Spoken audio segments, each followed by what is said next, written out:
welcome to another edition of the SoCal Supreme Sports Show. Today we have ourselves quite a show as we have a lot to get into SoCal sports, such as the Dodgers. They're back in first place in the NL West. Can they stay there?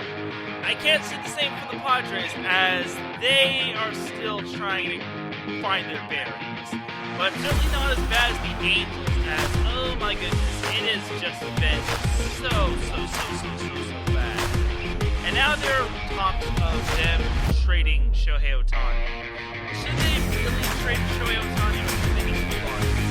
I'm hoping it's the latter. Also, Austin Reeves, everyone's favorite Los Angeles Laker, or fan favorite Los Angeles Laker, is a member of the U.S. national team, or one of the U.S. national teams. Good for him. Went from fan favorite to now a member of the U.S. national team. Amazing, yeah. How about LAFC and the LA Galaxy? LAFC took down St. Louis after tying San Jose, and the Galaxy last Saturday took down the Philadelphia Union. They may not be the best team, but they're certainly entertaining. Also, we have all sorts of Southern California sports happening at IE Sports Radio's Realignment Week, as I'll be talking about some of the Southern California teams if they would dominate in other divisions, if all the other divisions were realigned. All that more here on the SoCal Supreme Sports Show. This is Teran Rodriguez bringing you another edition of the SoCal Supreme Sports Show here on IE Sports Radio. Your direct news, all that.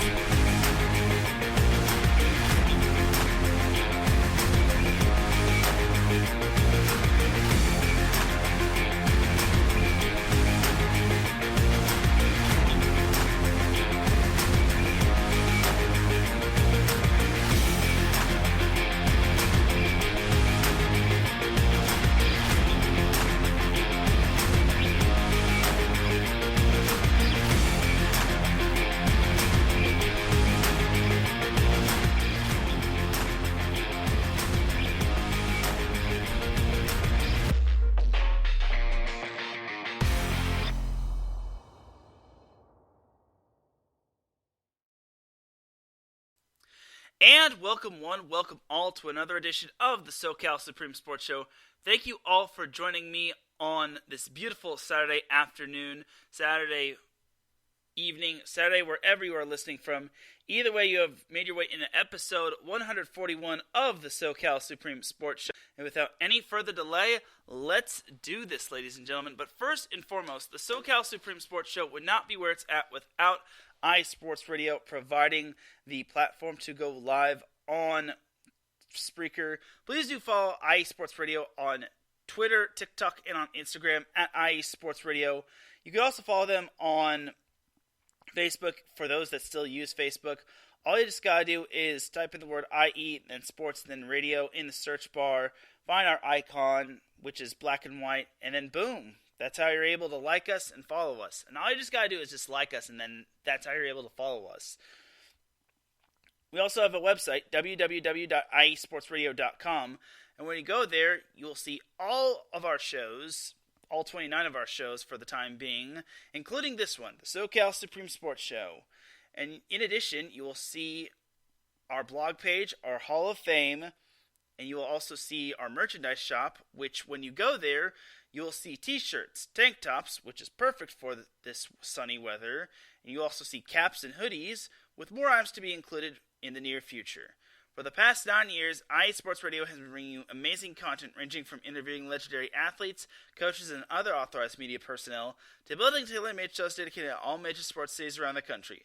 All the while, we've been continuing to be by the fans and for the fans, and with your help, we are ready to take the next biggest step. Thank you to everyone for all of your support and for making IE Sports Radio your direct feed for all that sports. Shout out to everyone who has basically made the SoCal Supreme Sports Show all that it is. As the SoCal Supreme Sports Show actually did turn 3 years old officially last Saturday, as I did celebrate the 3-year anniversary show last Thursday, but since I was busy with the NBA, I unfortunately could not celebrate it. I unfortunately could not go live last Saturday, so I had to go live on Thursday. So hence why I couldn't go live on Saturday. I had to go live on Thursday. But the SoCal Supreme Sports Show is officially 3 years old, so unfortunately we couldn't throw it a party, but it is what it is. So there is that right there, as Aaron Yowell is in the chat room, the host of our Denver show or Colorado show, Mile High Musings. He says, obligatory Nuggets troll, LOL. Have a great show. Yes, you're obligatory Nuggets troll. Yes, I appreciate you popping into the chat room, Aaron. He comes on every Sunday at 7 p.m. Pacific Standard Time, 8 p.m. Mountain Standard Time. I'll be discussing a little bit of the Nuggets and Broncos in our IE Sports Radio Realignment Week in a little bit. But for right now, let's get started let's discuss a little Los Angeles Lakers and Clippers. So we haven't really heard a whole lot in terms of free agency regarding those two. As the thing is, I don't really care for Summer League, and other than the Lakers and Clippers just making their signings official, we haven't really heard much news about anything else other than that. So, yeah, it hasn't really been all that big news regarding them, outside of last week, of course. But I did get news that Austin Reeves on July 6th, which was last week, he actually did re-sign with the Lakers. And I don't know if I officially discussed this, but the story of Austin Reeves is absolutely unreal. So if you saw the Lakers tweet about Austin Reeves, it's quite amazing. So Austin Reeves was undrafted, and then he was signed. He got re-signed to the Lakers. And then August 3rd, 2021, after a successful senior season at Oklahoma, he went undrafted and signed a 2-way contract with the Lakers, the team he grew up cheering for. Then, 5 days after that, he immediately made a great impression at the Summer League. Then September 27th, 2021, Reeves continued to impress during off-season workouts, and his 2-way deal was converted into a standard NBA contract. Good for him. Then, on December 5th, 2021, Austin Reeves scored 15 points on 5 straight threes against Dallas, which included the first game winner of his NBA career in a win over the Dallas Mavericks. Then, on April 10th, 2022, trailing by 9 points with under a minute left in an improbable comeback win in the last game of the regular season, he became the first undrafted rookie in NBA history to notch a 30-point triple-double. He had 31 points, 16 rebounds, and 10 assists. That is just unheard of. And I don't know who the Lakers beat. I want to say it was like the Utah Jazz who they beat. But regardless, that's still amazing. And I'm 95% certain it was the Jazz. Then it was 2022. So that was back when the Lakers lost their last game. It was against the Nuggets. So yeah, it was against the Nuggets, so I'm sorry to all the Nuggets fans, but they eventually got the last laugh.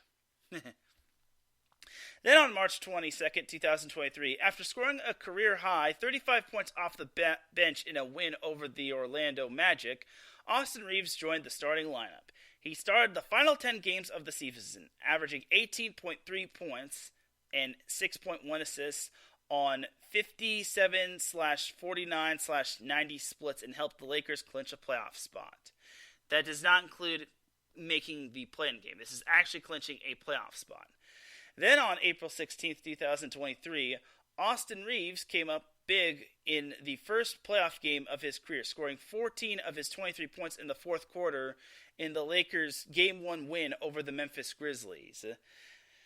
And then on May 12th, 2023, Austin Reeves sent the Lakers into halftime of Game 6 in their win over Golden State in style, as he finished the 2023 playoffs averaging a little under 17 points, 4.6 assists, and 4.4 rebounds in 16 games while leading the team in plus-minus, which I think is absolutely amazing. And then lastly, the story of Austin Reeves basically ends with July 6, 2023. Austin Reeves re-signs with the Lakers. That's basically it. And the best part is Austin Reeves there's still more to come with Austin Reeves. He's still basically young, and he's still got a whole lot more to come when it comes to his young NBA career, which I really am looking forward to when it comes to Austin Reeves. And honestly, I'm happy he re-signed, and it's just a phenomenal story for Austin Reeves. He went from undrafted to two-way contract to NBA contract. It's just fantastic, and I'm glad the Lakers re-signed him, just because if they did let him walk just like they let Alex Caruso walk, that would have just been really frustrating, just because he really helped the Lakers make an impact in the playoffs, especially since he basically, he helped the Lakers get past the 2-seed Memphis Grizzlies, which they crushed. Some people said that they crushed the Grizzlies. I think they just really took them apart one game at a time, even though there were games where I thought they could have maybe taken them maybe down in 5 or something. And then they took down the reigning champion Warriors, which had not lost to a Western Conference team in Steve Kerr's tenure, which I think, in the playoffs at least, which I think is quite phenomenal. So it's quite astounding that the Lakers finally locked him up. And like I mentioned, he actually made the U.S. national team, as he's actually going to be on the FIBA World Cup team. So, and the Lakers' social media team is really... So it actually fell on the same day he re-signed. So the same day Austin Reeves re-signed with the Lakers, he actually found out he was going to be joining the FIBA World Cup USA men's basketball team. So that is really good for Austin Reeves. And honestly, I'm happy the Lakers locked him up. So he went from undrafted all the way to two-way contract, all the way to signing a NBA contract, to coming off the bench, to eventually starting, to re-signing and making a big impact with the Lakers and helping them win 2 playoff series, all the way to the Western Conference Finals this past season, and eventually dethroning the then NBA champion. And now he's a member of the U.S. FIBA World Cup team, which I think is fantastic.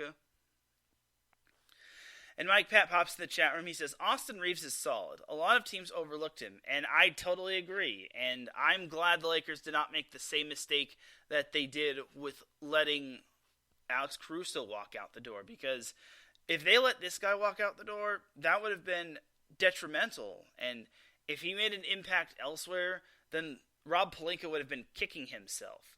Now, I'm also hearing that the Lakers could be signing someone else. They want to sign a big man, maybe to back up Anthony Davis.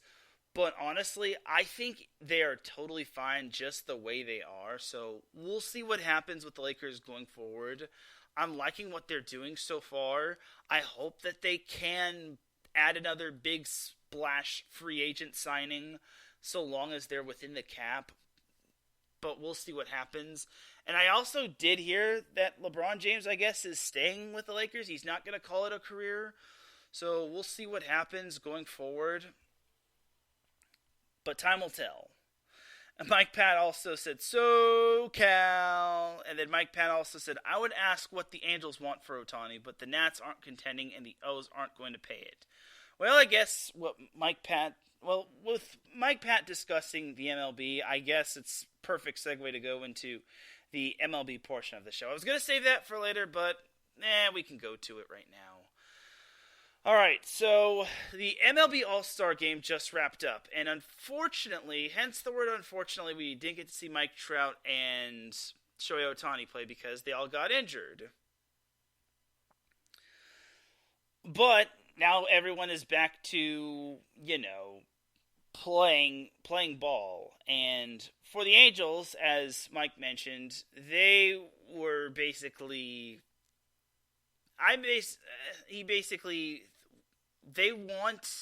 The Nationals want Ohtani, but I don't think they want to. They're not contending, and the O's aren't going to really trade the entire farm. So, but as for the Angels, long story short, before the All-Star break, they dropped 2 games to the Dodgers, which, God, they were so identical almost. They lost to the Dodgers 11-4 last Friday, and then last Saturday they lost 10-5, which Yikes. And then yesterday, kicking off the second half of the season, or the back nine as you golf folks like to say it, the Angels lost to the Astros 7-5. Now, the Astros are a good team, but, man, talk about letting down your home crowd like that. Yeah, the Angels, remember how the Angels were doing so great after they took 3 of 4 against the, the Texas Rangers? Now it's basically becoming a gigantic avalanche. And you know why? It was also because they couldn't beat the Dodgers once, and then they lost 2 of 3 to the Rockies. And you know what else? I think it's also kind of karma for the Dodgers hanging up 25 runs against the Rockies. So, Aaron, I don't know if you're still listening, but I'm sorry that the Angels hung up 25 runs against Colorado. But I guess the Angels are getting their just desserts in terms of their karma. But it is what it is. Like, they have not won a series ever since they beat the Royals, because the Dodgers took the 2-game series back in June. Colorado took the 2 out of 3 against them. They split the series against the White Sox. Arizona took 2 out of 3 to end the month of June, transitioning over to the month of July. The Padres swept the Angels, and then the Dodgers swept the Angels before the All-Star break. And now heaven knows what's going to happen with the Astros and Angels, because the two teams are going to be playing in approximately 47 minutes tonight. And then the two teams also play tomorrow on ESPN, which, oh God, Angels get to play on national TV and probably are going to get embarrassed without Mike Trout and Shohei Ohtani. Well, probably Shohei Ohtani is going to be playing, but I don't know. I'm pretty sure the Angels are going to get boat raced. So this is going to be one long game for the Angels. But after that, on Monday, Tuesday, and Wednesday, the Angels will stay at Angel Stadium to take on the New York Yankees. And then they'll have Thursday off. And then Friday, Saturday, and Sunday, the Angels will welcome the Pittsburgh Pirates to Angel Stadium. But for the time being, for the Angels, it's not looking good. Like, they've got the Astros and the Yankees. That's already a tough 2-game gauntlet, even though the Yankees are not good. They're dead last in the AL East, and, okay, not quite dead last, but still. The AL East has no teams under 500. The worst team in that division is the Red Sox, and they're 49-44. Ouch. Oh, man. The Pirates might actually be, like, if they can get to the series against the Pirates and the Tigers, having taken at least maybe, they still have 2 more games against the Astros and 3 games against the Yankees. Probably 3 out of the next 5 against the Astros and Yankees.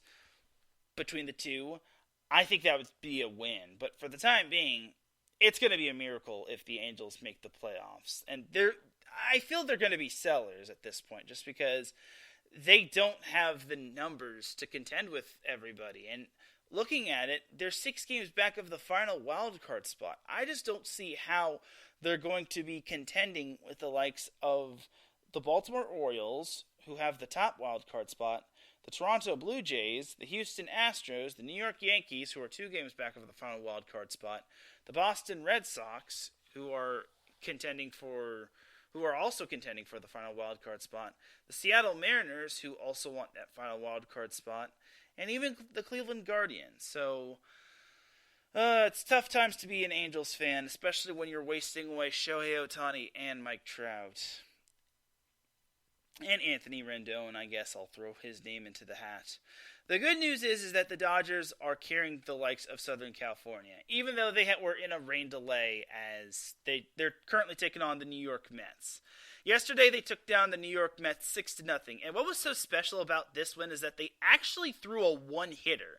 With how bad the Dodgers pitching has been, this has been a breath of fresh air, as Julio Urias as well as a few other relief pitchers, combined for a one-hitter last night, which I think is amazing. Now, granted, it's the New York Mets. I'll say that right there, and the Mets have been struggling, but I'll say this. A one-hitter is very rare, not just in MLB, but in any baseball game, whether it's in minor leagues, whether it's in high school baseball, whether it's in college baseball, whether it's in junior college baseball. A one-hitter is so rare. So for the Dodgers to get a one-hitter or a combined one-hitter is super special. So good on the Dodgers for getting a one-hitter. And the best part for the Dodgers is that they're back in first place in the NL West. They were already in first place via a tie with the Arizona Diamondbacks, but the Diamondbacks have kind of fallen off as they've dropped 2 straight games. Well, 3 straight if you count the matchup against the Pirates going into the All-Star break. But now they've lost 2 in a row to the Toronto Blue Jays, and now the Dodgers are 1.5 games ahead of the Diamondbacks for first place in the NL West. So if the Dodgers can continue to play their cards right, they could be looking at more and more games ahead of the Diamondbacks going forward, but they just can't be complacent. Currently, right now, it's only the middle of the second inning as, again, there was a rain delay between the Dodgers and the Mets. Thankfully, they are basically away from that. They're basically away from that little rain delay, so they've moved away from it. So I'm glad that they've gotten underway with that little matchup. So we'll see what happens with them as time progresses. After that matchup, the 2 teams play tomorrow at 10:40 a.m. Pacific time to close out that series.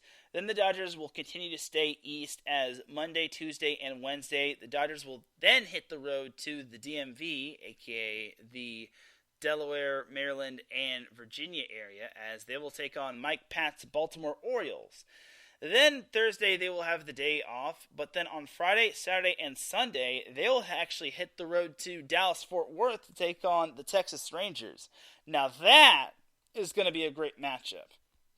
It's going to be a test for both teams to see which team is actually looking good. The Texas Rangers, who have drastically improved and who have basically shattered the expectations of lots of people, or the Dodgers, who haven't really been as great but are starting to get their bearings back and are starting to reform themselves as the best team in the NL West. So we'll see what happens with the Dodgers going forward, but for right now, I'm really excited for what the Dodgers are bringing, especially now that they are really, better than what they were like in June.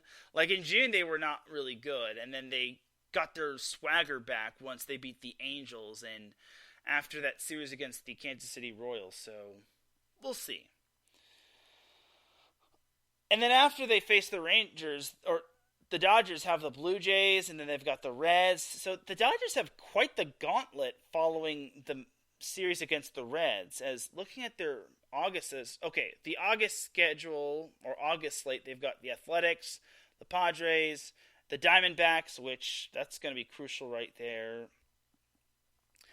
Like after the Athletics and Padres series, the Diamondback series is going to be crucial, even though it's only 2 games. Like that could be a make or break series, and even the Padres series can be basically a make or break series for the Dodgers, just because those are 2 rivals.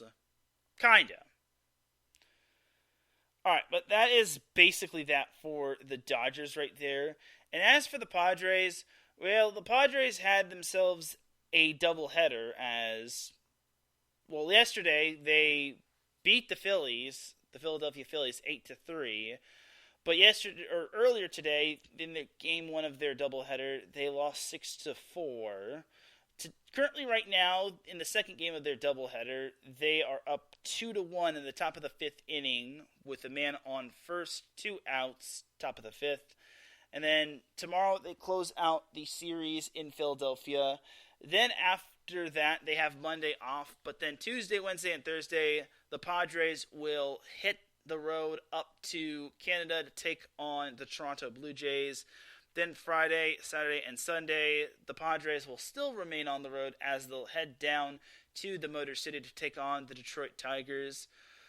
It's still been tough sledding for the Padres as they're 9 games back of the Dodgers in terms of the NL West lead. And in terms of the final wildcard spot, they're 6.5 games back. As the final wildcard spot is super tight, as you've got San Francisco contending, Milwaukee contending, Cincinnati contending, Philadelphia contending, and then it's a huge drop from Philadelphia, as behind Philly is San Diego, and then you've got Chicago, the Mets, the Pirates, and then after that you've got St. Louis, Washington, Colorado, who aren't contending. So for the Padres, my thing is for them, if they want to basically make the playoffs, they're really going to have to step it up. They have to take this next game against the Phillies, and they have to win tomorrow's game against the Phillies, and they're going to have to hope for the best against them, against the Blue Jays. And then winning against the Tigers would be very huge. And then they've got the Pirates up next after that. And then after that, they've got the Texas Rangers. And then they've got the Colorado Rockies, which is definitely winnable. Then they've got the Dodgers, which could be a box of chocolates. 4-game series against the Dodgers, by the way. Then they've got the Mariners, which could be a box of chocolates, which you never know what you can expect from them. And a 3-game series against the Diamondbacks, which you never know what's going to happen with them. They could be riding high, but then I don't know what it's going to be of them. And then they've got the Orioles, then Diamondbacks again. 4-game series that time. So we'll see what happens with the Padres. I wouldn't put money on them making the playoffs just because if the Giants keep playing the baseball that they are playing and the Padres just keep playing poo-poo baseball, then the Padres aren't going to be seeing any sort of postseason. And yeah, it looks like the Dodgers are going to be the only one representing Southern California in the MLB playoffs. Which, of course, if that's going to happen, it's going to be everybody versus the Dodgers. Because no one wants to see the Dodgers win in terms of the MLB playoffs. And it's sad because, well, for starters, it's like, why don't y'all want to see the Dodgers win? It sucks. But it is what it is. Haters going to hate, I guess. But we'll see. Before I move on from the MLB portion of this segment, I do want to give a shout out to Manny Machado of the San Diego Padres on surpassing 300 home runs, or reaching 300 home runs, which I think is amazing. So he gets the Big W award for surpassing 300 home runs, and that's big time right there just because, well, 300 home runs doesn't come too often. And I know he's well known for being an Oriole, and he was kind of well known for being a Dodger, even though the Dodgers kind of ran him out of town and the fans kind of ran him out of town. But honestly, it's a huge milestone for Manny Machado, and I'm glad he was able to reach this milestone as a Padre. So hats off to you, Manny Machado, for reaching 300 home runs, and here's to 100 or more home runs. That is basically going to do it for the MLB portion of the show. Jumping on over to some MLS action. So for LAFC, after they were brutally, I wouldn't say embarrassed, but brutally laughed at by the Galaxy at the Rose Bowl last week or on 4th of July, they took on San Jose in the NorCal-SoCal battle, and they wound up tying against the San Jose Quakes 1-1. Christian Espinoza scored for the Quakes, as basically that was who scored for the Quakes to get the game going. Within 7 minutes after, Dennis Bouanga scored on a penalty kick, and suddenly it was 1-1, and that was basically the halftime score. Then the Quakes got a red card, and they played man down. But despite that, LAFC sadly could not overcome that, and they could not take advantage of that, as sadly the game ended in a 1-1 draw. So that was the bad news. The good news is this past Wednesday, LAFC continued to stay at BMO Stadium as they took on St. Louis. I'm going to try to get their name right. St. Louis City SC. St. Louis City SC. And in that matchup, I don't know how LAFC did it, but LAFC gave St. Louis the work as they kicked their butt 3-0. Now, a lot of the goals came late in the second half, as the first goal actually didn't come until the 72nd minute, as Carlos Vela scored to get LAFC on the board first. Then 10 minutes after, I'm probably not saying that right, but Stip Bayuk scored to put LAFC up 2-0, and then Jose Cifuentes scored in 2 minutes in stoppage time to put LAFC up 3-0, which gave LAFC the win 3-0 over St. Louis City SC, which was a darn right good win, a very good win, considering St. Louis was the best team in the Western Conference. So that actually puts LAFC in second in the Western Conference behind St. Louis, as LAFC takes on Minnesota practically right now. As Larry B pops in the chat room, he says, "I'm here." Great. I'm glad you're here, Larry B. Thanks for popping in. Appreciate you. As for the Galaxy, so following their El Tráfico at the Rose Bowl win, they actually followed that up by beating the Philadelphia Union 3-1. So that's actually a pretty good win, considering, looking at the table, Philadelphia is one of the better teams in the Eastern Conference.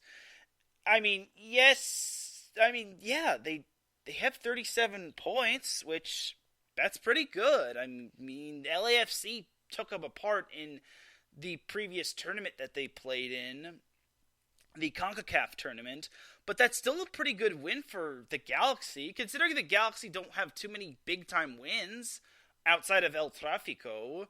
That's a great win.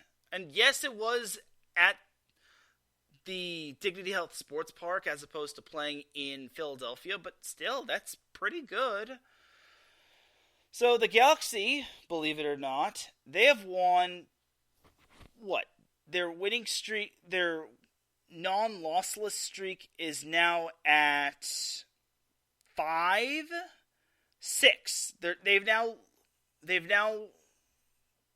had 6 straight matches which have seen them not lose in the past 6 straight matches. So their next match is actually tonight as they hit the road to beautiful Canada, as they take on the Vancouver Whitecaps. And believe it or not, they're actually facing the luckiest Vancouver team out there, because Vancouver is 7-7-7. They've got 7 wins, 7 losses, and 7 draws. Knowing the Galaxy, they're probably going to lose 7-0. So prepare yourself, Galaxy fans. You're going to lose by a touchdown. I'm kidding. Jokes aside, if the Galaxy want to win, well, they're taking on a borderline playoff team.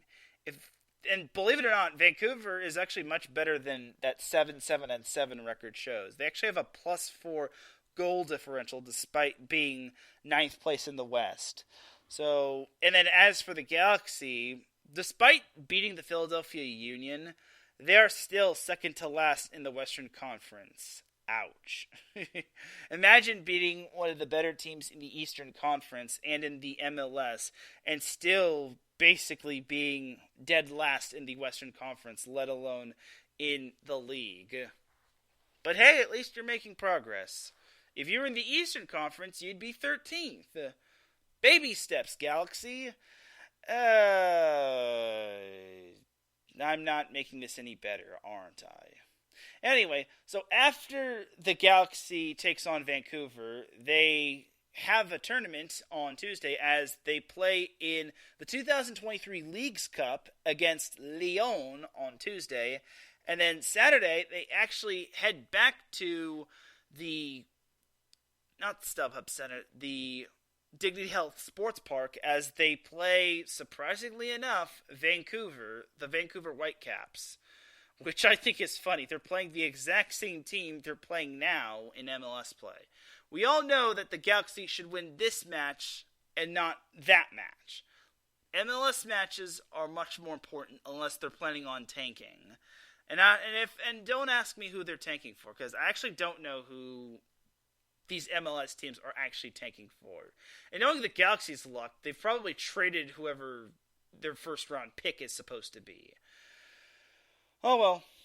But for the Galaxy, at least they're having some success. They've not lost a match in 5 matches. So it's actually it is 6 matches.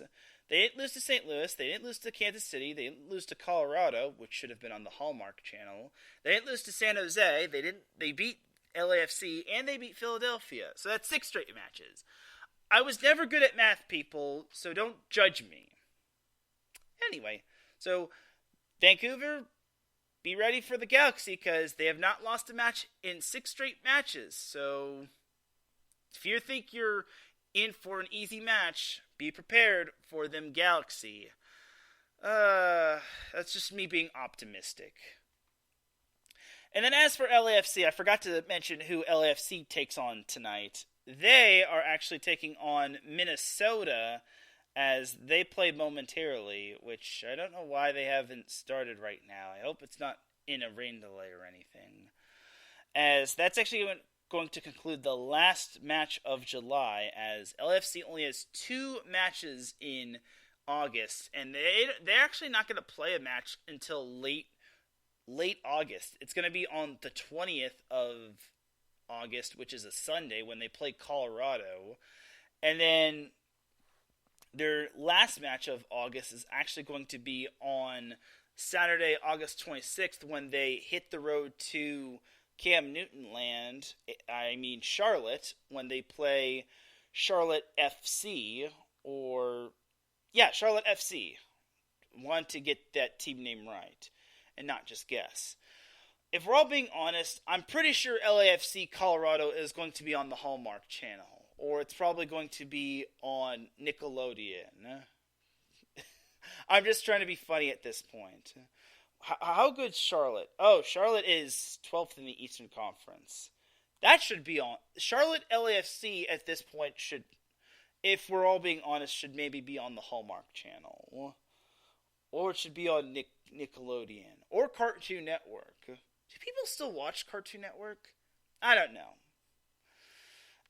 Anyway, I'm getting carried away here. Composure, Teran.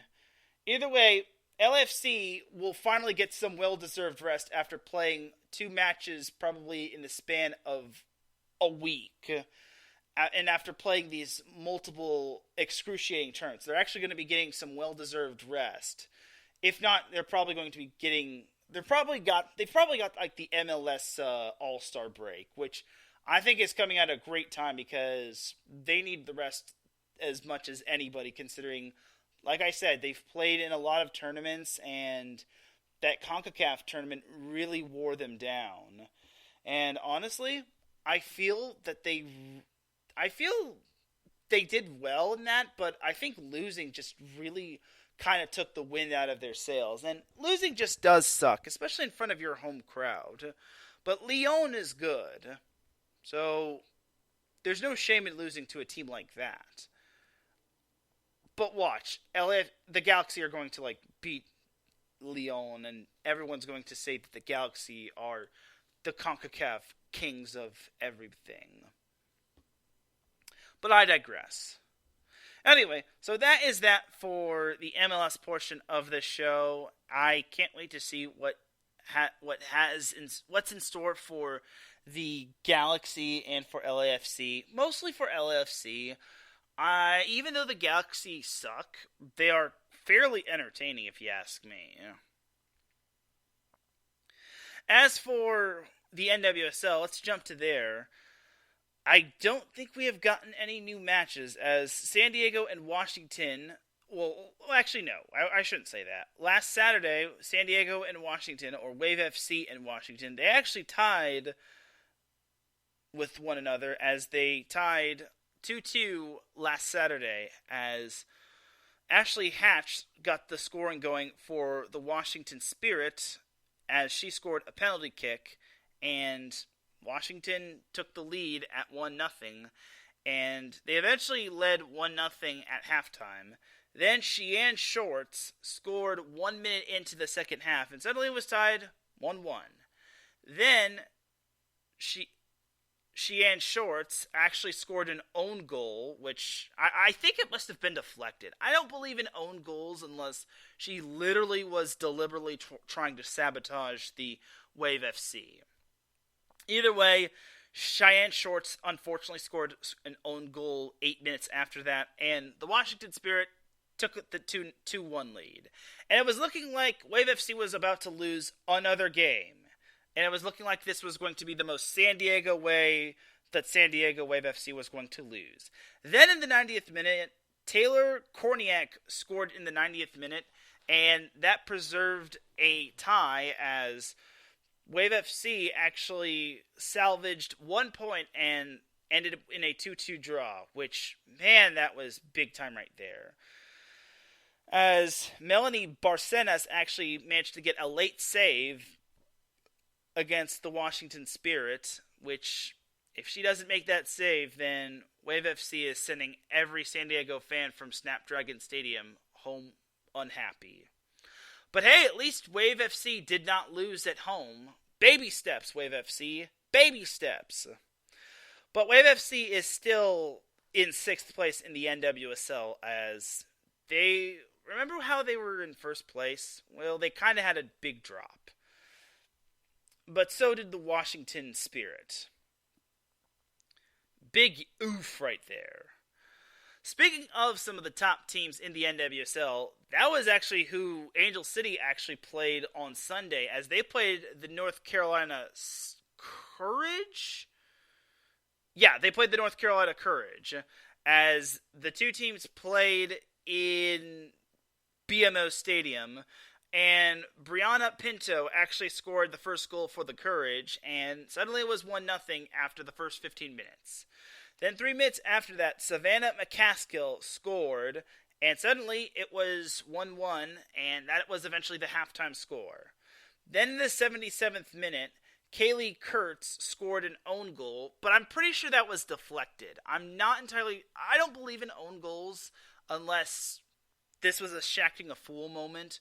But regardless, Kaylee Kurtz had an own goal, which is unfortunate for the North Carolina Courage, but it is not unfortunate for Angel City FC, as they will take that goal and they will run with it, as that actually proved to be the difference maker, as Angel City wound up winning 2-1, which is actually Angel City's biggest win of the season, because believe it or not, the Courage was actually the best team in the NWSL, and Angel City, believe it or not, they actually won.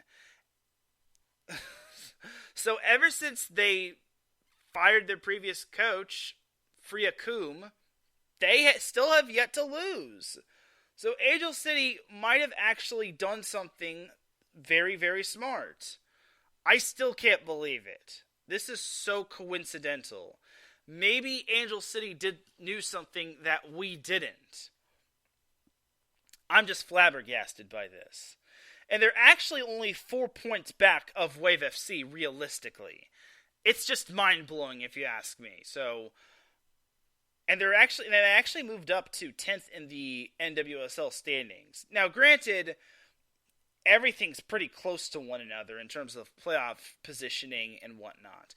Heck, even the top team in the NWSL and the 6th best team in the NWSL, being Wave FC and North Carolina Courage, could actually flip the script. But overall, I will say this, that's actually very good on Angel City's part. So Angel City is back in action 2 weeks from today, as they actually play Portland in group stage play in the NWSL Cup. So Portland is going to be tougher than everyone expects them to be. They're actually very tough. I'm just going to say that right there. I will say this right there, it's not going to be easy. And then, speaking of the Portland Thorns, that's who the San Diego Wave FC plays next Friday, as, man, that's going to be brutal right there. The good news is for Wave FC is that Portland has lost the last 3 matches. The bad news is for Wave FC is that their last win came against Gotham over a month ago. So whenever losses like that continue to stack, it's not good. So Wave FC has kind of got to figure it out. And I know this is basically NWSL Cup play, but you need some sort of win to basically get that losing funk out of you. But we'll see what happens. All this whole NWSL play is going to blow over once August 19th rolls around and San Diego plays Gotham or New Jersey/New York City FC or whatever their team name is supposed to be called. Gotham FC. Either way, Wave FC is still doing decently while Angel City is really starting to pick up steam. But only time will tell if they can continue their hot streak, as Angel City, following this whole NWSL group stage play and NWSL Cup play, they actually play Louisville FC, and then they also follow that up by playing OL Reign to conclude the month of August. So Angel City is starting to become one of the more interesting teams in the NWSL. They went from bottom of the barrel and walking IR following the firing of their head coach to they have not lost a match ever since firing their previous head coach, and they've actually been taking down teams, really good teams for that matter, left to right. So I'm really interested to see what will become of Angel City FC. I'm really excited to see what can happen next with Angel City FC. So we'll see what happens. But on that note, that is going to do it for the NWSL portion of the show. Let's take ourselves a quick little commercial break. When we come back, let's have our little IEA Sports Radio Realignment Week segment. And then we'll also have Dum Dum of the Week. Will I be on it because I left something at the hotel last week? You'll have to find out. Keep it locked here. You are listening to the SoCal Supreme Sports Show here on IEA Sports Radio, your direct feed for all that sports. We'll be right back after this.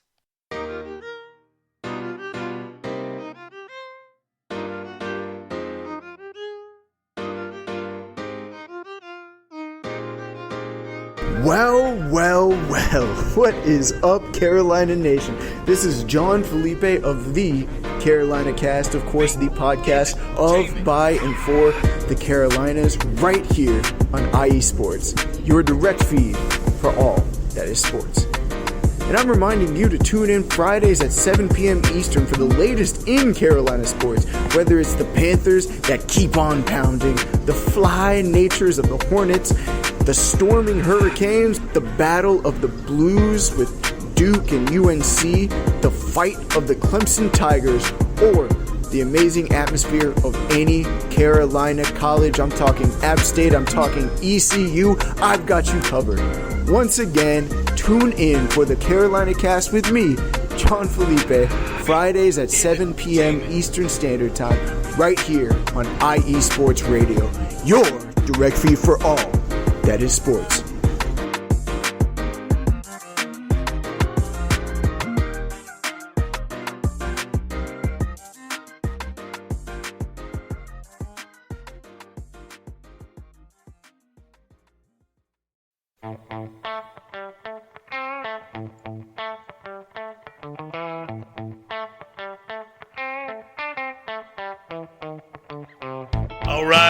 All right. Welcome to AZ Sports Daily. I'm your host, Kiernan Daly, bringing the heat to Arizona sports. There's no discrimination here. We're going to talk about every sports team, professional and college. The show is all about you, the listener. I'm here to entertain you. Are you not entertained? Is this not why you are here? It's going to be fun, high energy. You may not agree with what I say. That's okay. Let me hear you. Let's talk about it. Join me every Wednesday, 8 p.m. Pacific Standard Time, right here on AZ Sports Daily. That's AZ Sports, Daily, and at IE Sports Radio, your direct feed for all that is sports. What's up, sports fans? You're listening to IE Sports Radio, your direct feed for all that is sports. I'm your favorite West Coast Wisconsinite, Bernie Bango. And if you're a cheesehead, come listen to my show, Big Cheese Sports, where we road trip around America's Dairyland, previewing, reviewing, predicting, debating, and digging into all that is Wisconsin sports at the college and pro levels. Join me on IE Sports Radio, Sundays at 1 p.m. Central Standard. Bernie out.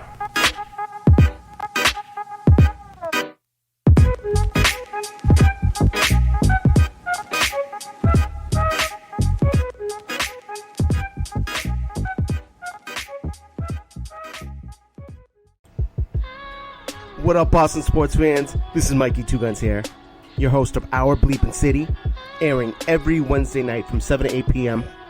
right here on IE Sports Radio, your direct feed for all that is sports. Please join me. We'll talk everything Boston sports, all the local teams, college teams. I'm even down to talk MMA, boxing, whatever you guys want. So join me every Wednesday night, 7 to 8 p.m. Chime in with your questions on the chat, tweet the show. We'll even have call-ins. I can't wait to hear from you guys. This is going to be a lot of fun. So once again, it's Our Bleepin' City. I am your host, Mikey Two Guns, every Wednesday night from 7 to 8 p.m. right here on IE Sports Radio, your direct feed for all that is sports. See you soon, people.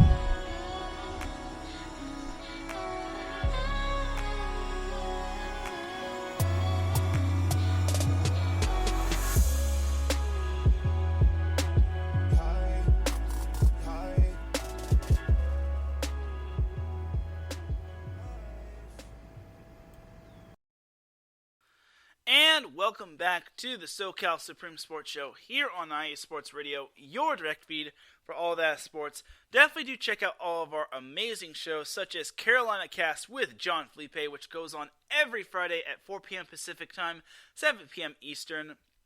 Also check out AZ Sports Daily with Kieran Daly every Wednesday at 8 p.m. Pacific Time, 11 p.m. Eastern. Los Angeles sports fans, tread cautiously. He does hate LA sports fans, but in a good way. Like, he doesn't hate them with a pat. He doesn't hate them. He just hates them in a jokingly sort of way. You know what I mean. If you listen to the show, you'll get what I mean.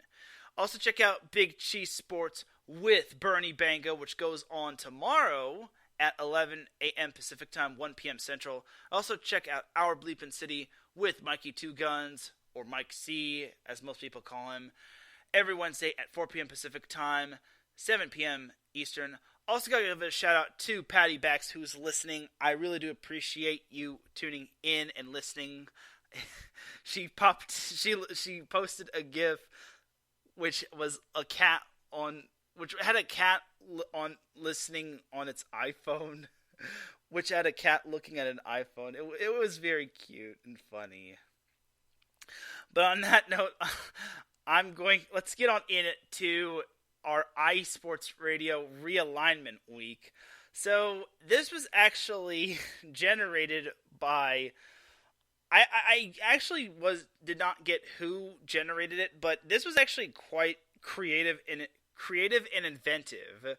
So we'll start off with the NFL. So in regards to the SoCal teams, so instead of the Rams being in the NFC with the Seahawks, Niners, and Cardinals, there is actually the Pacific Division with the Raiders.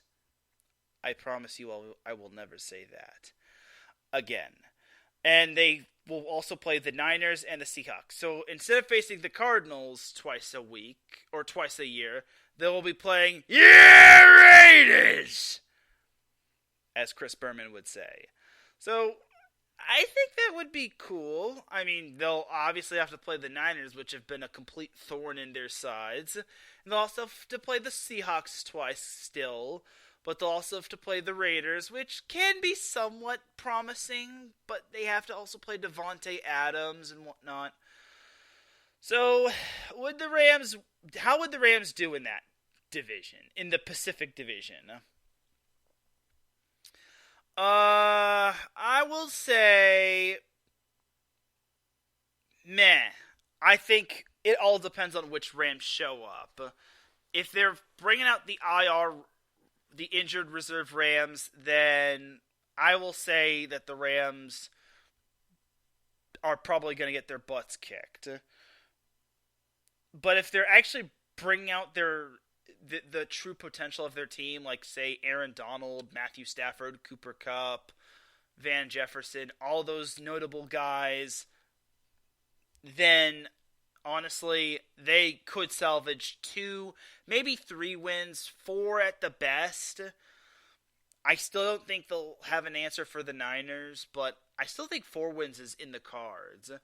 And speaking of which, I've been told that the Rams could be a sneaky good team next year. I think the Rams could do some damage next year, and I think they do have that potential. I really think the Rams, if they stay healthy, can be special. It's just all about them staying healthy and all about protecting Matthew Stafford. And hopefully they don't have to go to Stetson Bennett, because if they do, then that could be troublesome. Now, for the Chargers, this is kind of weird. So apparently, whoever created this graph, they actually had them back in San Diego. So I don't know how to judge this. So, let's say the Chargers currently right now were in the Central Division. So they actually have the Chargers in the Central Division with the Arizona Cardinals, the Denver Broncos, and the Dallas Cowboys. So how would the Chargers fare in that division? Well, against the Cardinals in their current state, they would do good. Even though they barely beat them, but they had Kyler Murray. Currently, right now, Kyler Murray's not really playing. Poor guy. And also, D-Hop is basically gonzo. And J.J. Watt retired. Against the Broncos, well, the Chargers are 50-50 against the Broncos. It seems like they don't really play their greatest games against them. Sometimes, I don't know. Especially not at Denver. At Denver, the Chargers always struggle. I just don't know why the Chargers struggle at Denver. It must be a California thing. But for the Chargers, I guess they'd go, it's at best split with the Broncos. And then they've got the Cowboys. Now, the Cowboys versus the Chargers, that's basically 50-50 altogether. It seems like that boils down to whoever makes the first mistake or who has the ball last, as seen in the last game. And the two teams actually play one another on Monday Night Football. So I would maybe say the Chargers get 4 wins. 4 wins, maybe 5 wins.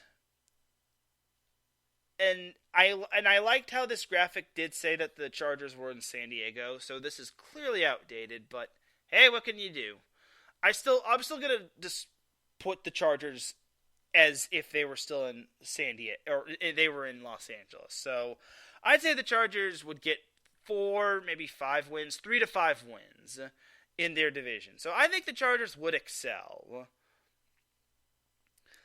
As long as they're all, obviously, as long as they're at full HP, or not full HP, full strength, I think they'd be in good shape. And it would obviously be so better if they were to not play Patrick Mahomes twice a year. That would not, obviously playing Mahomes twice is a death sentence right there. So I think that would be playing the Cowboys, Broncos, and Cardinals twice in one season would be so much better than playing the likes of Patrick Mahomes twice in one season, and maybe, Raiders twice in one season. Obviously, playing at Mile High Stadium would be a pain in the neck, which has been the house of horrors for the Chargers, but I digress. Alright, but that is that for the NFL portion of IE Sports Radio's Realignment Week. Jumping over to the NBA. So the NBA is kind of already done with. So in terms of the Pacific, it's kind of already, the Pacific is kind of already the way that it is right now. It's, the Pacific Division is kind of the Kings, the Warriors, the Lakers, the Clippers, and the Suns. Which, isn't that the division right now? Yeah, that's the division right now. So I really shouldn't really speak on this. Currently right now, every team in that division made the playoffs. with the Lakers actually having been the team that went the furthest last postseason, or this past postseason. And the Kings and the Clippers being the teams that... Actually, no, the Clippers were the ones that bowed out of the playoffs first. Then the Kings bowed out of the playoffs, and then the Suns, and then the Warriors, then the Lakers. In terms of, like, chronological order. So, I don't think I'll go too much into the NBA portion of this, but yeah. Then jumping over to the NHL, we have the San Jose Sharks in the Pacific portion of the NHL. Then we have the Vegas Golden Knights, then the LA Kings, and the Anaheim Ducks. Long story short, between the Golden Knights... I'm sorry. Between the Golden... I'm sorry. There's more to it. Then we have the Seattle Kraken, the Vancouver Canucks, the Edmonton Oilers, and the Calgary Flames. I'm just going to say this right now. The Ducks in their current state, they can't even hold a candle to... They'd barely hold a candle to the San Jose Sharks. They're probably battling for the bottom between them. As for the Kings, I could see them contending with a lot of these teams. I think it's going to be a battle between those teams that I just mentioned. Even the Ducks, maybe. But knowing the Kings, they'll probably thrash the Ducks. But, they'll also thrash the Sharks. Also got to mention that as well. But the Kings are probably going to be in battles against the Canucks, the Flames, the Kraken, the Oilers, and the Golden Knights. So, honestly, in that division, or the Pacific Division, or the Pacific region, I honestly think that the Kings would be in battles almost every night. The Ducks would basically be battling for the bottom with the San Jose Sharks. And that's not being mean. That is being 100% truthful. Then jumping to the MLB portion, we have in the Pacific Division, or the Pacific region, the Los Angeles Angels of Anaheim. Yes, I'm going to use that vernacular. I do not care what y'all say. The Los Angeles Dodgers, the San Diego Padres, the so-called Oakland Athletics, soon to maybe be Las Vegas Athletics, the San Francisco Giants, and the Seattle Mariners. So, believe it or not, the MLB actually did a whole West region, and then back during the COVID times, except it had like the Houston Astros and whatnot, and yeah. And the Arizona Diamondbacks and the Colorado Rockies. So, as for the Dodgers facing the likes of the Mariners, the Giants, the A's, the Dodgers, or the Angels and the Padres, well, I mean, they would love to face all those teams more often than not.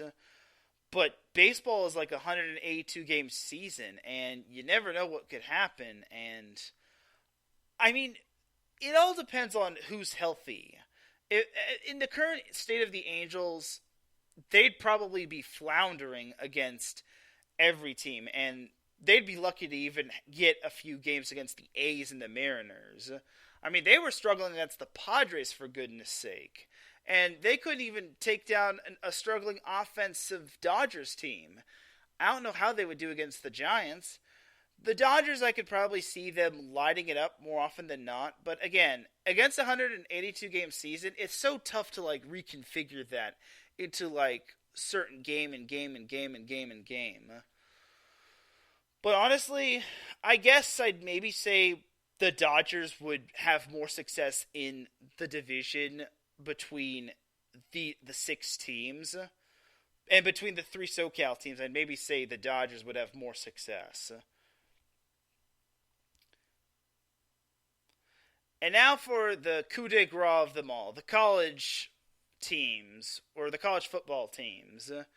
Now, I'm pretty sure this is specific for college football only, because if I basically talked volleyball and basketball and whatnot, this would be a gigantic mess, and you'd probably be hearing me talk for 2 hours, which is what you probably don't want. So, the Western Conference... Yeah, there are 5 different conferences. The Eastern Conference, the Northern Conference, the Midwest Conference, the Western Conference, and the Southern Conference. And for 4 of the 5 conference, we don't care about. We don't care about the Eastern, Northern, Midwest, and Southern Conference. All we care about is the Western Conference. Everyone else... So the Western Conference, for the SoCal teams, they consist of the likes of USC and UCLA. I'm sorry to San Diego State, you're not included. Soon you will be included.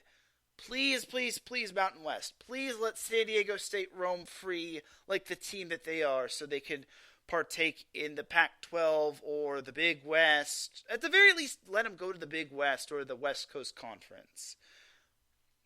I mean, BYU was let go into the Big 12, so let San Diego State go into the Pac-12. We'll see. Let the Pac-12 have at least one SoCal team there. Don't make me consider having UC Santa Barbara in the Pac-12, because I don't want to. Or Long Beach State. Anyway, so the Western Conference, in terms of, they actually have 2 divisions, the South Division and the North Division. The South Division consists of Arizona State, Cal, Fresno State, that's random, Stanford, UCLA, and USC.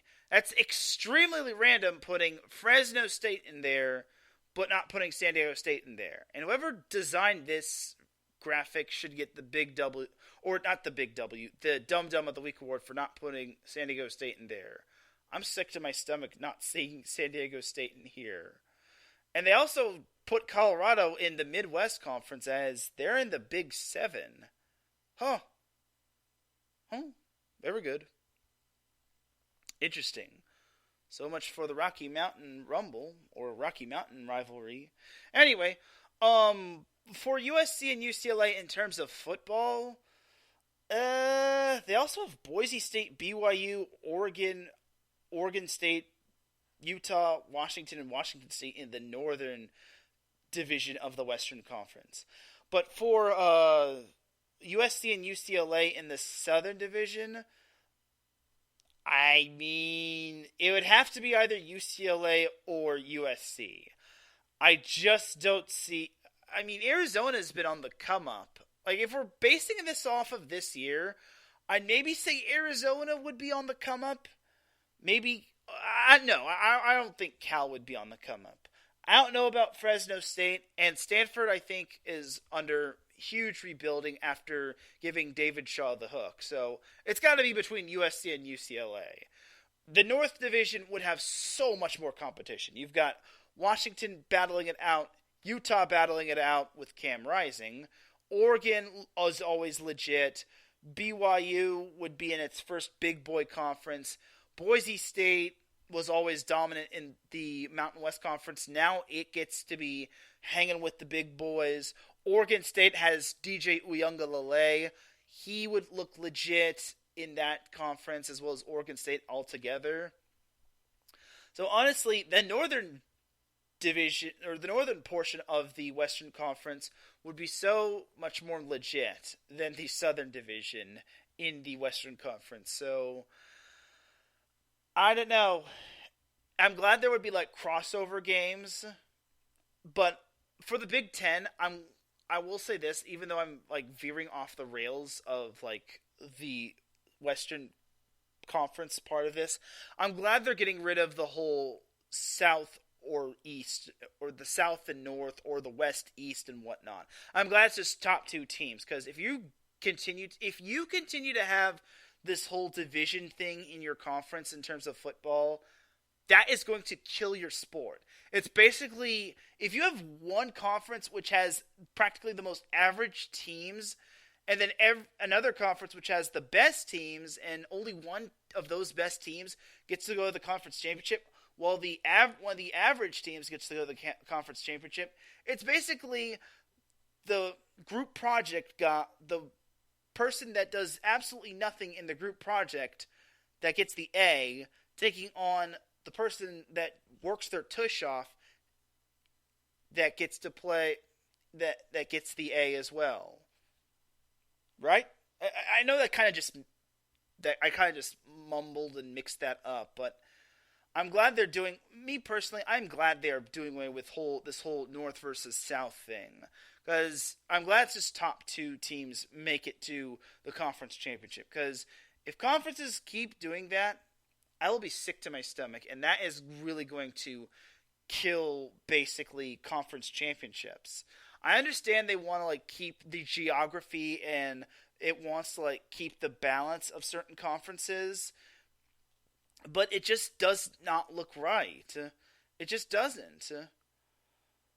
It's just my take, however. But honestly, for me, in certain Power 5 conferences, like the Big Ten and the the SEC and the Pac-12 and any other big time conferences that has one-sided South or North or West and East, that's what you got to look at it.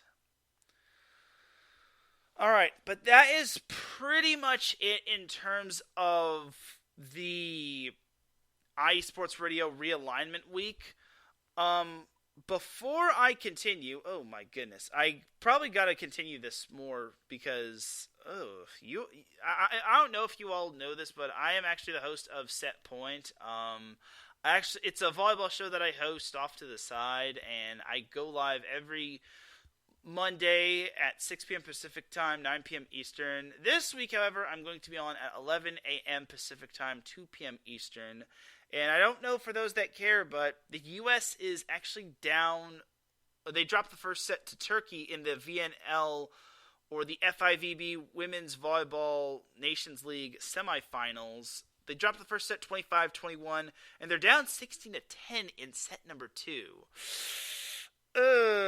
What's worse is that the U.S. actually said something. They actually tweeted out something which was very, very, very questionable, as they tweeted out they look to go 8-0 against Turkey since the start of 2022, when the teams play Saturday in the semifinals of the VNL 2023. The semifinals of the VNL 2023 in Ireland.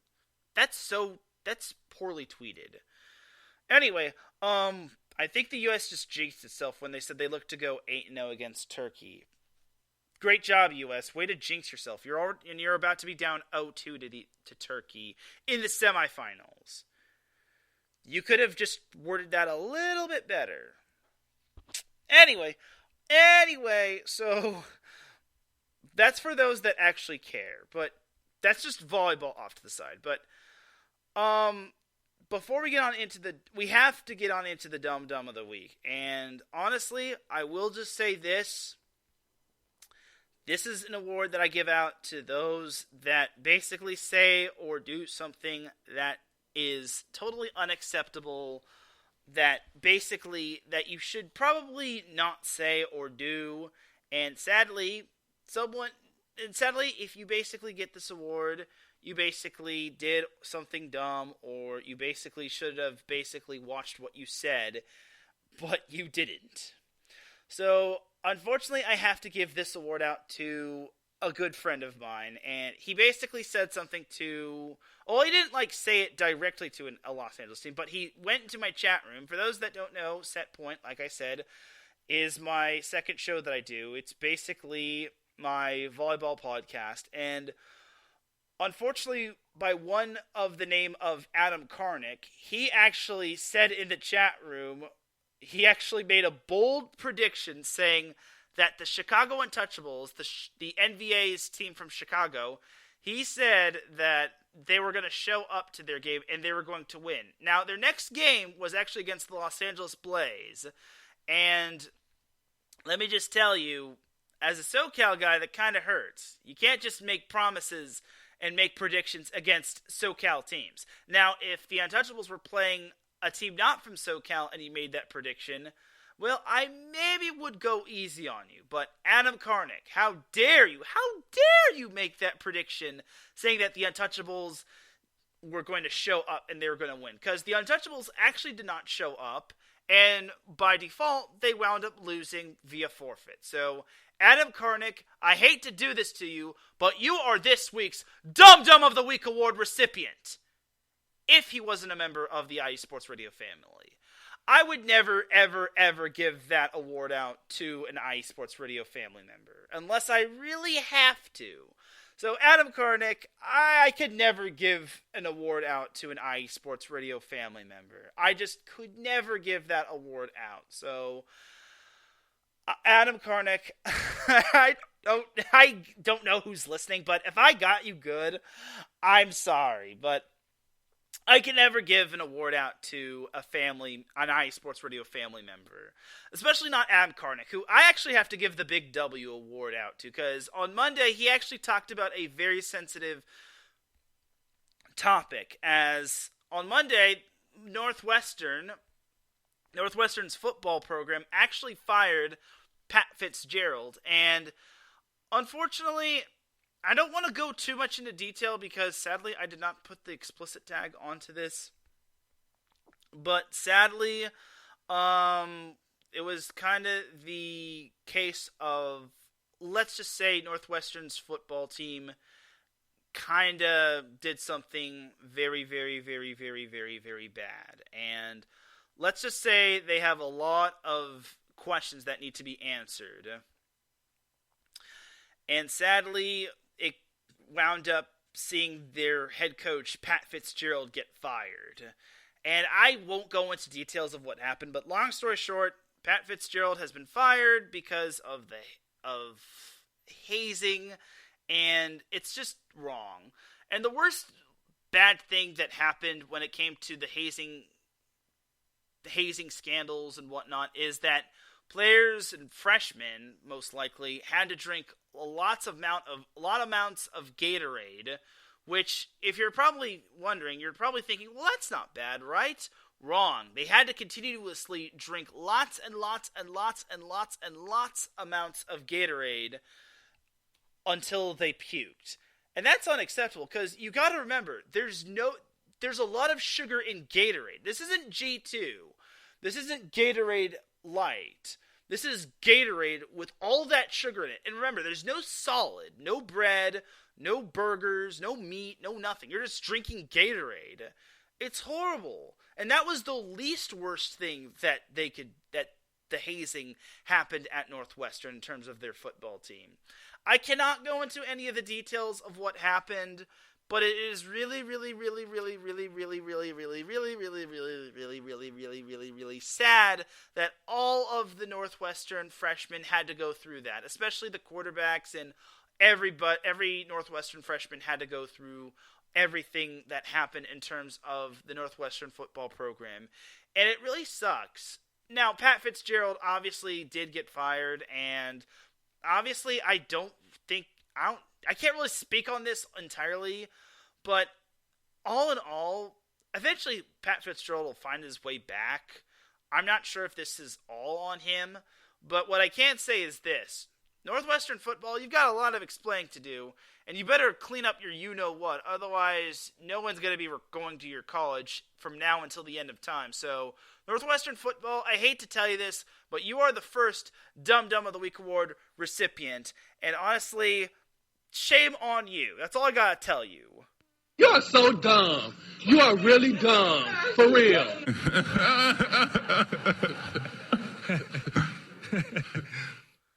I don't even think they deserve the Kawhi Leonard laugh.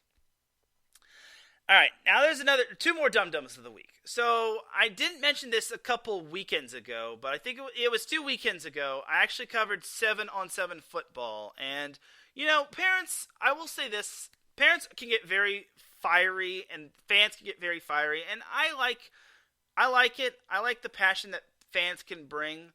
But when it comes to 7-on-7, let me just tell you this. Please don't be too fiery and passionate.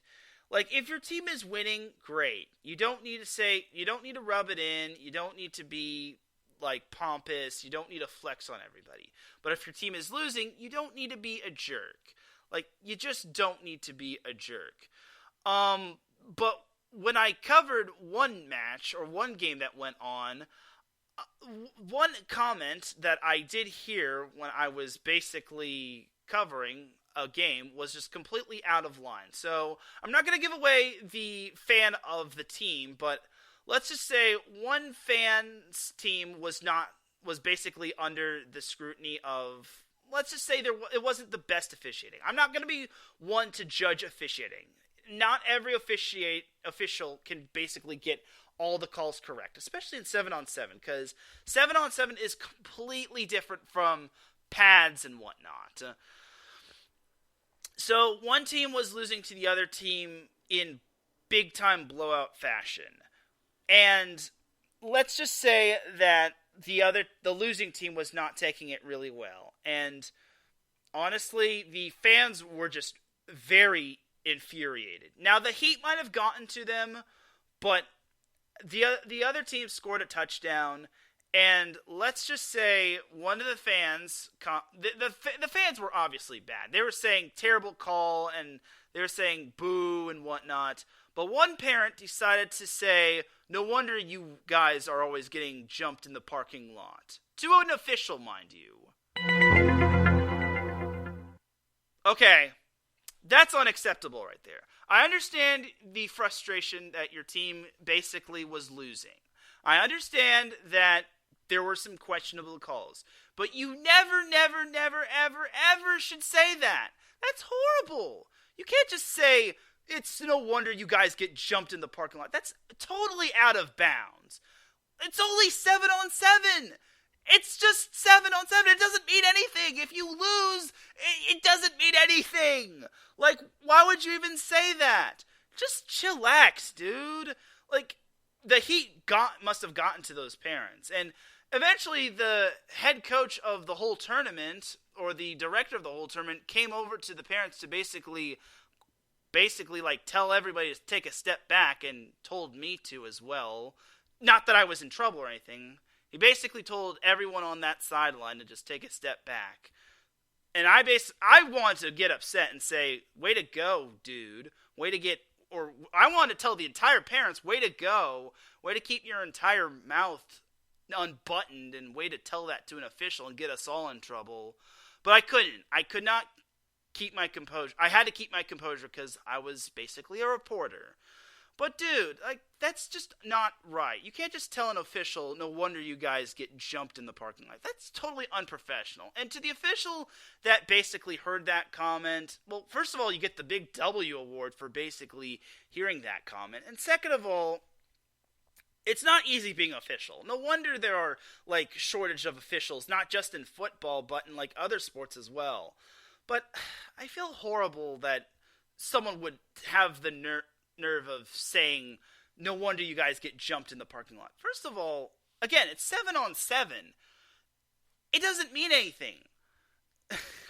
Now, if it was a game that really meant something, like an actual game, an official game, then I can understand the frustration. But you don't need to get angry. Again, I'm not going to give away the name of the high school who basically got frustrated. Like, there was a lot of chirping. I understand there's chirping going around in terms of, like, players and parents and officials and parents. But I'm surprised the coach of the whole tournament kept his composure and didn't kick anybody out. But that's just not cool, dude. You can't just... But to the fan that basically said, it's no wonder you guys get jumped in the parking lot, that's not cool, dude.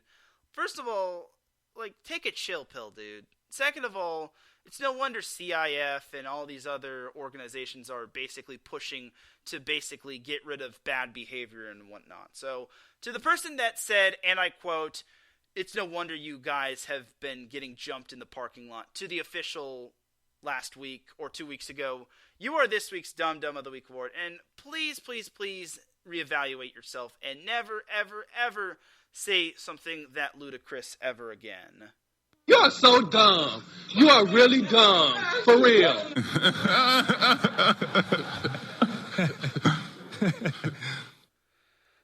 I even felt horrible for just being around those parents. I can't believe someone would even have the nerve to saying that sort of thing.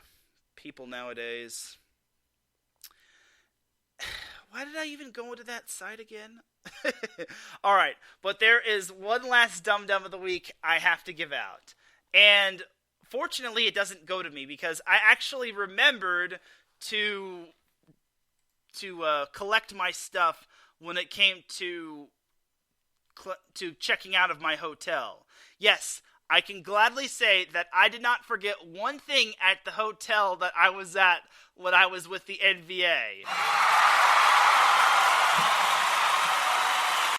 Okay, it's not that big of a deal, but I didn't forget anything this past weekend when I was at the hotel that I was at when I was covering the NBA. So I hope you all are proud of me for not forgetting anything. I did a check around the room. I made sure I collected everything. I'm so proud of myself for not leaving anything behind in terms of the room or in terms of anything at the hotel. I'm so proud of myself. But now we have to get on into the final Dum Dum of the Week. So the final Dum Dum of the Week goes to this minor league team, baseball team. Now, I have no idea who this team is, but I will just say they have this new rule. They're known as the Savannah Bananas. Now, they're an exhibition baseball team in Savannah, Georgia. And they were founded in 2016, and they play in Grayson Stadium since its inaugural season. And, yeah, they're an exhibition baseball team. So, yeah, I don't know too much about them. They're not located in Southern California, so you're probably wondering, well, what do they have to do with Southern California? Well, there's a reason why they're on Dum Dum of the Week, and I will basically just say this. So, here's the reason why they're on Dum Dum of the Week. So, apparently, they have this interesting rule where if a fan catches a foul ball, it's an out. Let me just tell you all that again. If a fan catches a foul ball, it's an out. And believe it or not, someone caught a foul ball to end the game.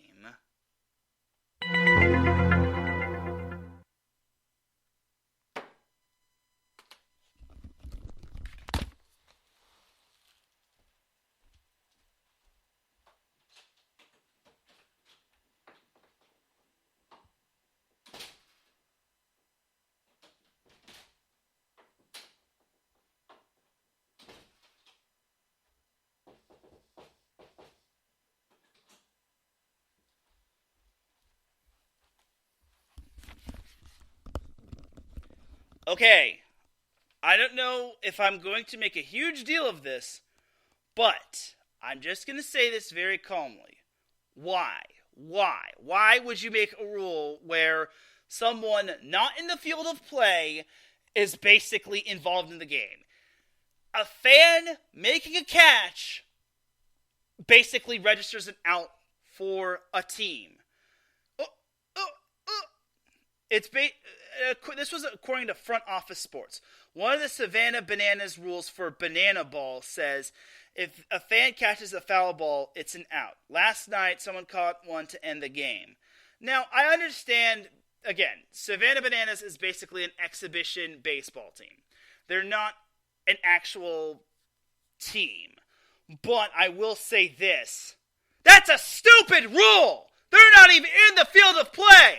I am sick to my stomach actually having to see that rule. What in the world is that? Let the players earn that ball and earn that out, not the people in the stands. What? Oh my goodness. That is disgraceful in terms of the game of baseball. I actually wanted to basically throw up after seeing that. Now, am I making a huge deal of this? Probably. But that is not how baseball works. The fans are not part of the game. The players are the ones that decide the game. I just couldn't believe it. I couldn't believe it. It was just so bad. I just really could not believe that this is a thing. Now, again, am I over-exaggerating about this? Yes. But banana ball. No wonder I didn't really care about this. But honestly, what kind of baseball game or rule or anything of the sort would have this thing? I really just am perplexed by this. But honestly, Savannah Bananas, this is not baseball.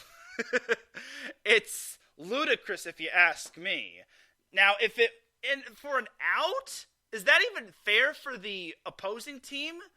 Like, that's not fair if you ask me. Because what if you actually have someone who's played baseball and they actually catch the ball? Because what if it goes directly pop into the glove of someone? And what if they don't drop it? What if it goes directly into their glove and then boom, they keep the ball and it's an out for that team? Is that really fair? No. And that could actually work both to and for the teams that are basically facing the Savannah Bananas and that are basically pitching against the Savannah Bananas. So the Savannah Bananas, I'm just going to say this is probably the worst rule I've seen in baseball. If a fan catches a foul ball, it's considered an out. At least consider it a strike, especially on strike 2. I would have, if I were to rechange the rule and have fun with it, I'd probably say if on strike 2 a fan catches a foul ball without dropping it, then I would consider it strike 3. But now I'm probably messing up the rule even more. Either way, that is a stupid rule, and I'm just going to say this. Savannah Bananas, I know I'm probably taking away your fun, and I'm probably ruining your fun, and Savannah Banana fans are probably listening to this, hopefully not, and saying, oh my god, you're ruining our fun. Well, I'm just going to say this. It's a bad rule. You're ruining the game of baseball, and it's just not baseball, man. Just keep it as is and just take that banana ball rule away. So, either way, you are this week's Dum Dum of the Week for actually having that rule in consideration. You are so dumb. You are really dumb. For real.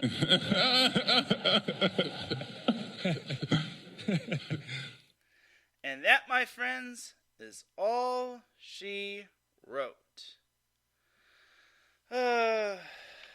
People nowadays, I don't know if I should start keeping my faith in humanity, or if I should start losing my faith in humanity. But either way, that's going to do it for this week's episode of the SoCal Supreme Sports Show. Ladies and gentlemen, it is that time for me to get on out of here. Because I gotta get me some dinner, and I gotta get ready for tomorrow, because I got work. You dig?